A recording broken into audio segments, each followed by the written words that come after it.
listening to the Holy Bible 1-Year Challenge with Master Storyteller Michael Wood, featuring the easy-to-read version and used by permission from Bible League International. Enjoy the show! Hello everyone, welcome to day 170. We're continuing in the book of 1 Kings. King Solomon is building God's temple. And for those of you who are fans of architecture, you will love all the details in 1 Kings chapter 6. But Solomon has more than God's temple in mind. He decides to build a temple for himself, and that we will dedicate 1 Kings chapter 7 in describing. We are also continuing in the book of Acts. And Paul and Barnabas go to Antioch, and they preach to all the Jews that are there. So you'll hear a long speech from Paul. But Paul does something a little different than we heard from other sermons. He does go through the Old Testament, Jews wandering the desert and so forth, and what happens after that. But then he goes into Jesus and who Jesus is, and then he connects the Old Testament with the New Testament. And remember, people did not have the Bible as you know it today. So for Paul to really connect the dots between the prophecies of the Old Testament and current events that are happening right there in the first century must have been a mind-blowing experience for the Jews living it during this time. If you enjoy the show, visit me at patreon.com/storymaster. You'll find the link in the description box below. By contributing as little as $1 per month, you will enable me to continue this ministry. And you'll get cool rewards too. Together, we're going to get through the Bible in 1 year. Let's get started. 1 Kings chapter 6. Solomon builds the temple. So in the month of Ziv, the second month of the year, during Solomon's 4th year as king, he began work on the temple for the Lord. This was 480 years after the Israelites left Egypt. The temple was 27 meters long, 9 meters wide, and 13.5 meters high. The porch at the front of the temple was 9 meters across, the same as the width of the temple. It was 4.5 meters wide. The temple walls had narrow openings that were smaller on the outside than on the inside. A row of rooms was built against the outside wall of the main part of the temple. These rooms were all the way around this part of the building. This row of rooms was 3 stories high. The wood beams that held up these side rooms rested on ledges built out from the temple wall, so they were not fastened to the temple wall itself. The rooms on the bottom floor were just over 2 meters wide. The rooms on the middle floor were almost 3 meters wide. The rooms on top were just over 3 meters wide. The stones were completely finished before they were brought into the temple area, so there was no noise of hammers, axes, or any other iron tools at the temple. The entrance to these rooms was on the bottom floor at the south side of the temple. Inside there were stairs that went up to the second floor and from there to the third floor. Solomon had the workers put up a ceiling to complete the main part of the temple building. The ceiling was made from cedar beams and planks. Then they finished building the rooms around the temple. Each of the 3 stories was just over 2 meters tall. The cedar beams above these rooms rested on edges around the temple wall. The Lord said to Solomon, "If you obey all my laws and commands, I will do for you what I promised your father David. I will live among the people of Israel in this temple that you are building, and I will never leave the people of Israel." When the stonework on the temple was finished, Solomon had the stone walls inside the temple covered with cedar boards from floor to ceiling. Then the stone floor was covered with pine boards.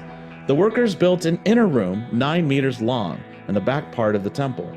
It was called the Most Holy Place. They covered the walls with cedar boards from floor to ceiling. In front of the Most Holy Place was the main part of the temple.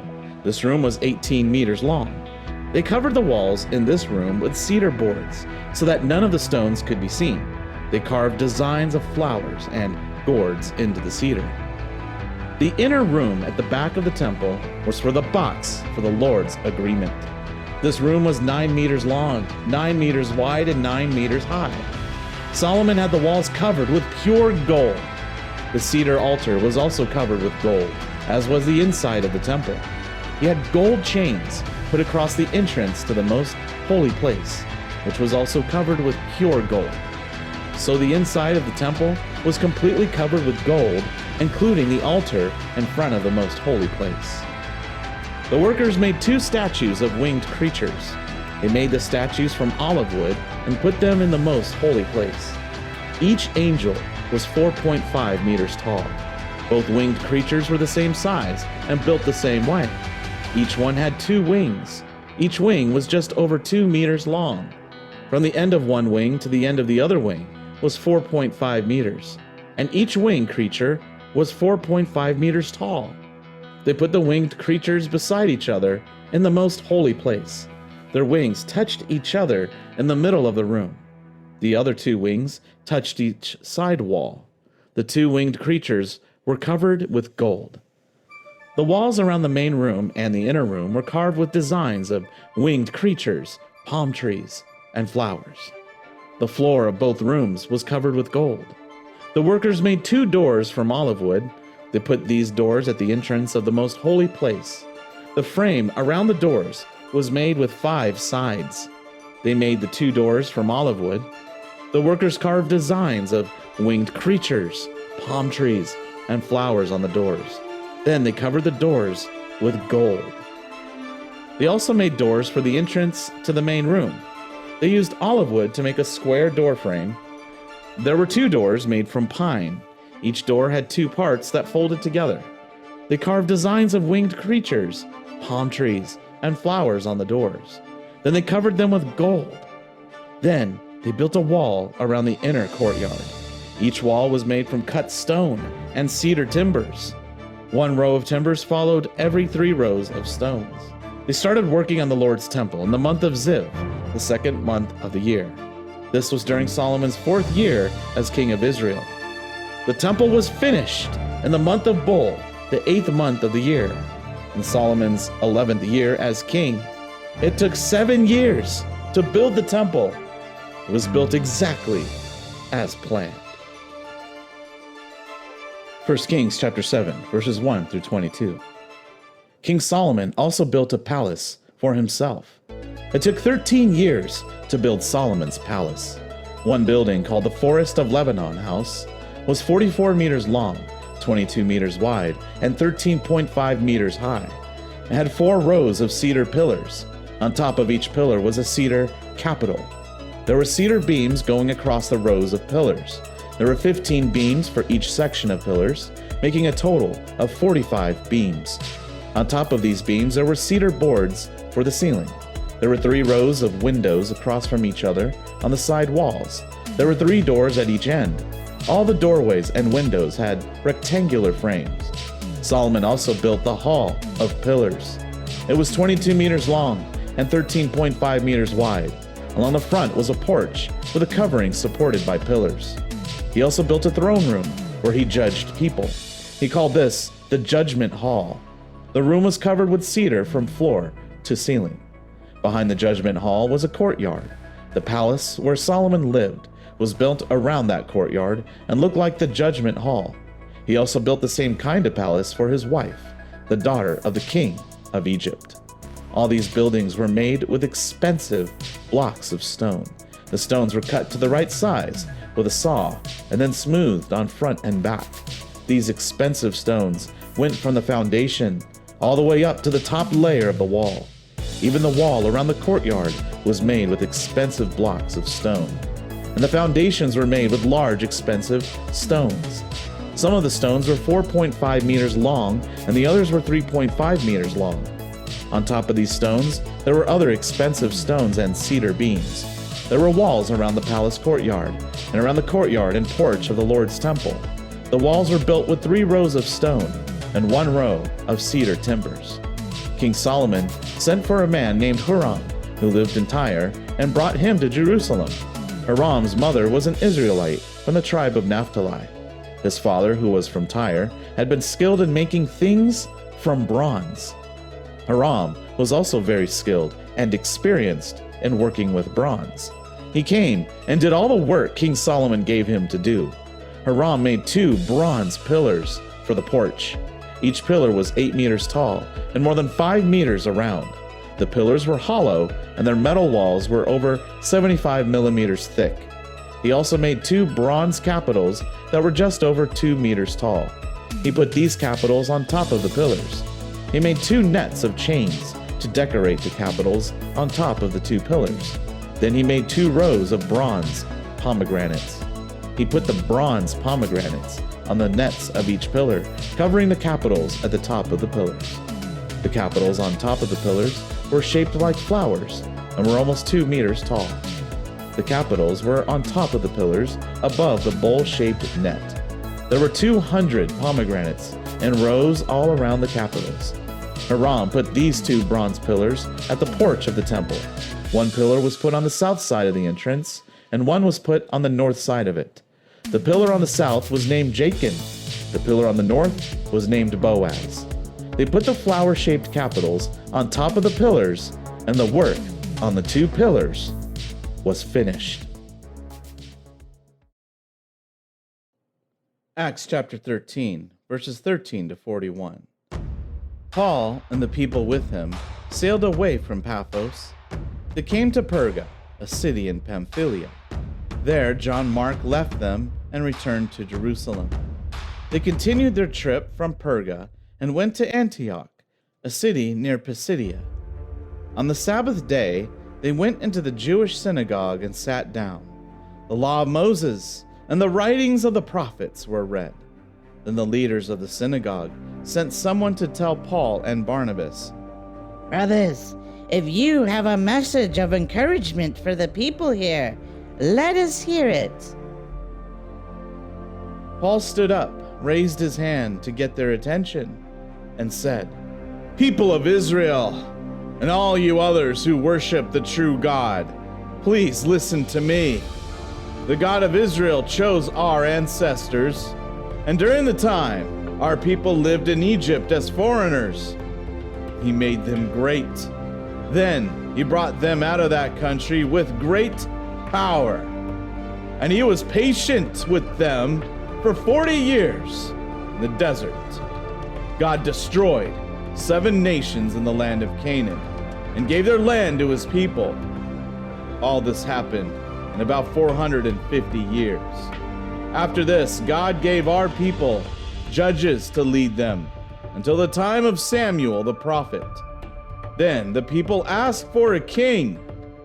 So God gave them Saul, son of Kish, from the tribe of Benjamin. He was king for 40 years. Then God removed Saul from the throne and made David their king. God said good things about David. He said, I have chosen the man that I want, David, son of Jesse.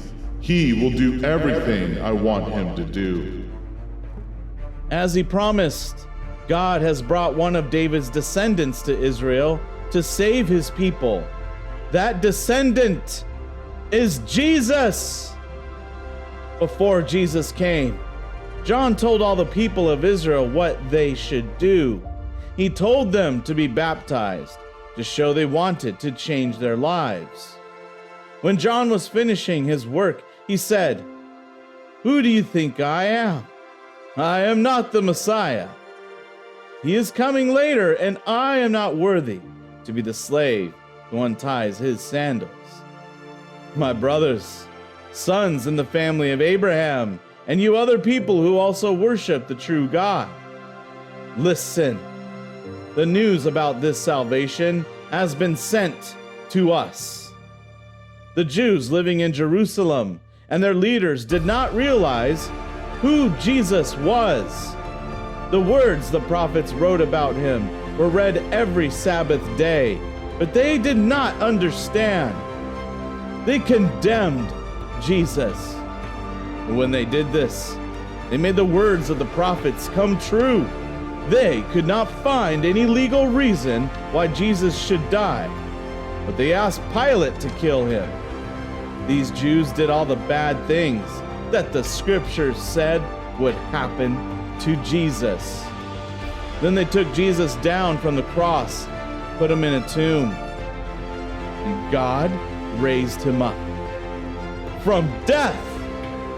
And for many days after he was raised, those who had gone with Jesus from Galilee to Jerusalem saw him. They are now telling the Jewish people what they saw. We tell you the good news about the promise God made to our ancestors. We are their descendants, and God has made this promise come true for us. God did this by raising Jesus from death. We also read about this in the second psalm. You are my son. Today I have become your father.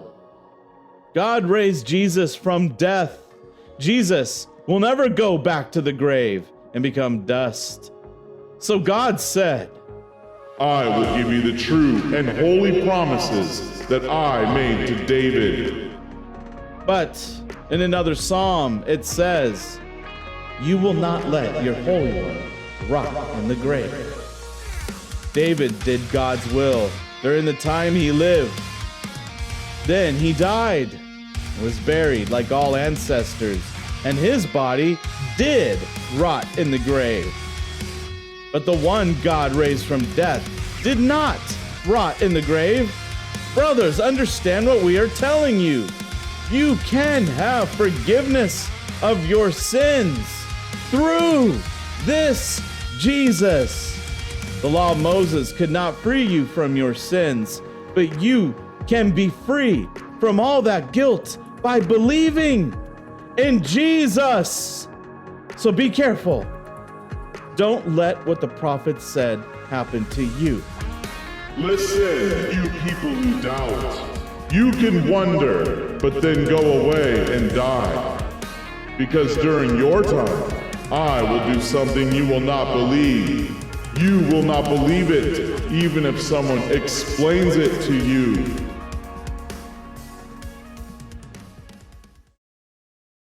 Psalm chapter 75, verses 1 through 10. For the music director, to the tune, Do Not Destroy, a psalm of Asaph, a psalm. We praise you, God. We praise you because you are near to us. We tell about the amazing things you have done. God says, I have chosen a time for judgment, and I will judge fairly. The earth and all its people may shake, but I am the one who keeps it steady. To those who are proud, I say, stop your boasting. I warn the wicked, don't boast about how strong you are. Don't be so sure that you will win. Don't boast that victory is yours. there is no power on earth that can decide what will happen. God is the judge. He decides who will be important. He lifts one person up and brings another down. The Lord has a cup in his hand filled with strong wine mixed with spices. He will pour out the wine, and all the wicked will drink it to the last drop. I will always tell people how great God is. I will sing praise to the God of Jacob. God says, I will take away any power the wicked have and give it to those who are good.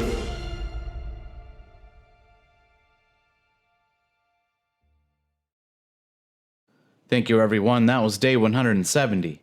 Join us for day 171. We're continuing in 1 Kings. You'll hear more details of Solomon's palace, including the melted bronze used to create something called the sea. It's basically a gigantic bathtub used for religious purposes, of course. Then Solomon calls a meeting of everybody who's anybody in Jerusalem, and he gives a speech to the crowd as the crowd brings the box of the Holy Agreement to place in the temple. And in the book of Acts, Paul and Barnabas are asked by the people to return to the synagogue. And so they come on the next Sabbath day, and they give a message of the Lord. But the Jews there cause trouble for Paul and Barnabas, and they get thrown out of town. But they dust off their feet and continue their missionary journey into the city of Iconium.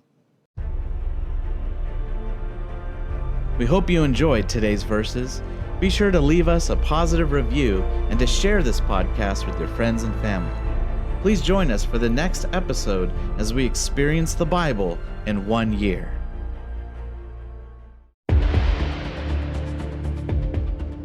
Did you know we offer online courses in creative writing, literature, and web design? Visit us at storymaster.online to learn more.